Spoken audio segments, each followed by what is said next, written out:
Hey everybody, my name's Eric. I'm here to read you another story. Today's story is The Wee Moose by Gina Bell-Zano, illustrated by Enrico Arno.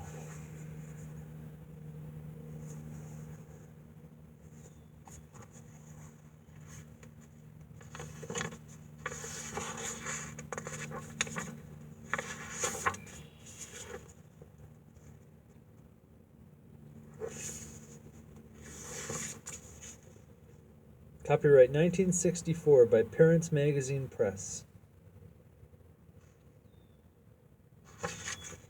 It was a lovely spring day, a perfect day for playing in the hay in the barn.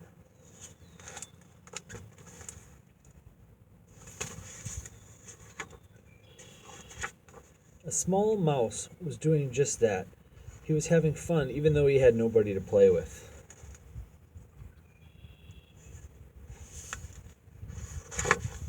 Suddenly he heard the footsteps of Farmer McGuff, who owned the farm where the small mouse lived. The small mouse looked around for a safe place to hide. He was so frightened his whiskers trembled, but the farmer saw him first. "Do not be afraid," said the farmer in a kind voice. "I would never harm a wee moose like you."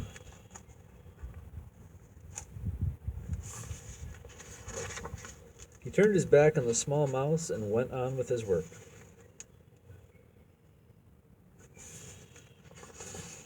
The small mouse sat very still. He was thinking about what the farmer had said. "So," he said to himself, "I'm a wee moose, am I? Now I wonder what that is. I must look for another wee moose, and then I'll know. Maybe I'll find a friend."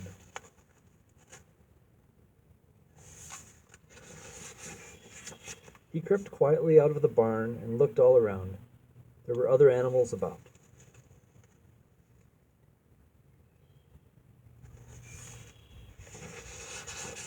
He went up to a cow who was busy eating grass. "Pardon me," he shouted loudly, for the cow was very large and very high. "Are you Moose?"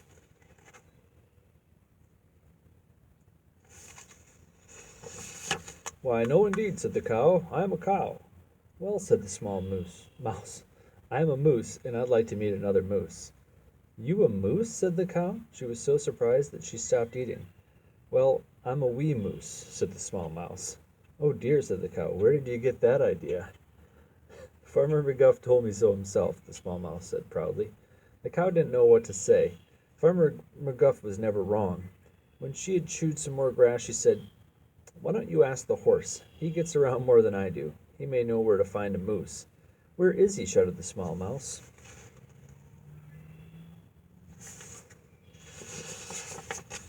"Right over there near the fence," said the cow.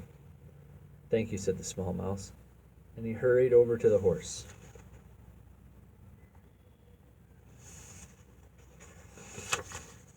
He had to shout even louder because the horse was larger and even higher than the cow. "Pardon me," he shouted, "I'm looking for a moose." "There are none on a farm," said the horse. "They live in the woods." "Thank you," shouted the small mouse. "I'd like to find one, for I am a wee moose myself."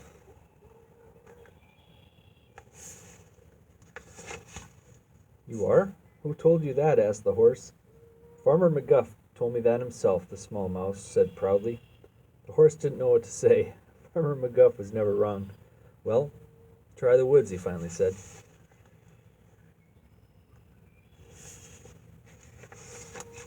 "Thank you again," said the small mouse, hurrying off. He ran and scampered until he came to the woods.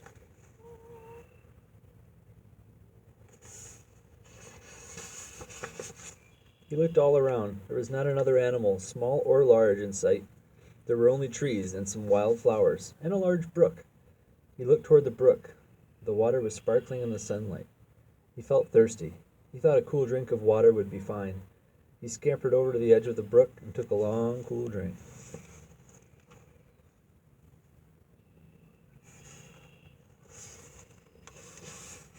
Just then a very large animal came up to the brook and began to drink. "Pardon me," shouted the small mouse, and he had to shout very loudly indeed, for this animal was even larger and higher than the horse. "Pardon me, do you know where I can find a moose?" he asked. The large animal lowered his head. "I am a moose," he said very softly.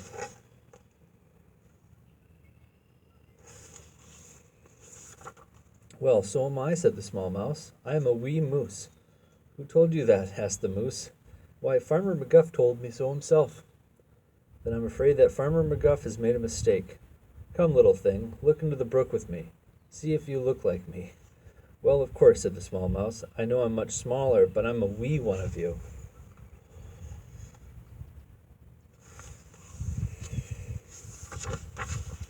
Side by side, they stood at the edge of the brook and looked into the clear water.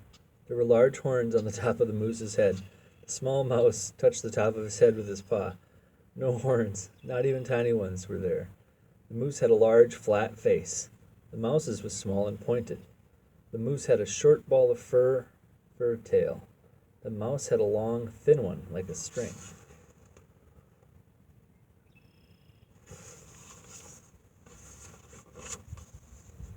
I guess Farmer McGuff is wrong at last, said the mouse. I'm not a moose, not even a wee one. And his little beady eyes filled with little shiny tears.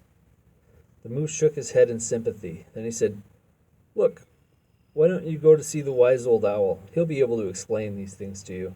He always knows the answers. Thank you. I'm sorry I'm not one of you, even a wee one of you. You are a handsome animal, said the small mouse.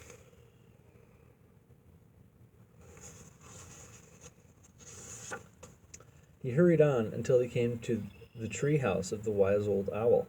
He knocked at the door. The wise old owl was polite, as always. How do you do? What can I do for you? He said. Oh, Mr. Owl, I have a problem. I need some advice, said the small mouse. Of course you do, said the wise old owl. That's the only time anyone comes to see me. Am I a wee moose? Asked the small mouse. Am I? No, said the wise old owl. Who told you that? Farmer McGuff told me so himself, said the small mouse. With his own mouth, he told me that I was a wee moose.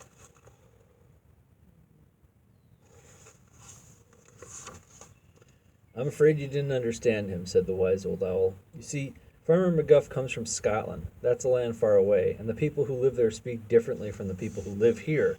When he said you were a wee moose, he meant mouse, but that's the way they talk in Scotland. Is that clear to you? Yes, said the small mouse in a small voice. Very clear, but I do wish I knew a wee mouse like me. I get tired of being alone all the time. Oh, said the wise old owl, I can fix that. He gave a quick kind of whistle, and a very small mouse crept up from behind the tree. This is a wee mouse, said the wise old owl. Her name is Fifi. She lives around here. Be friends. The wise old owl went back into his treehouse and closed the door. He was still sleepy. The two mice looked at each other. The small mouse smiled, and his whiskers twitched. Fifi smiled too.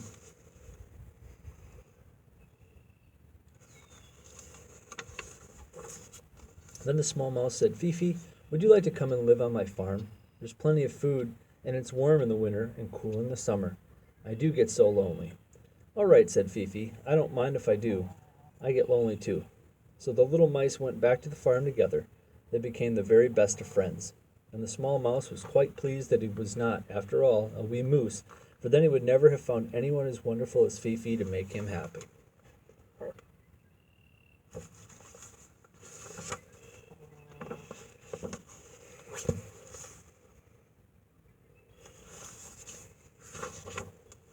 Wow, that was great. That was The Wee Moose by Gina Bell-Zano, illustrated by Enrico Arno. Copyright 1964, right? Yeah, Parents Magazine Press, 1964. Well, hope you enjoyed it. Tune in tomorrow for another story. Good night.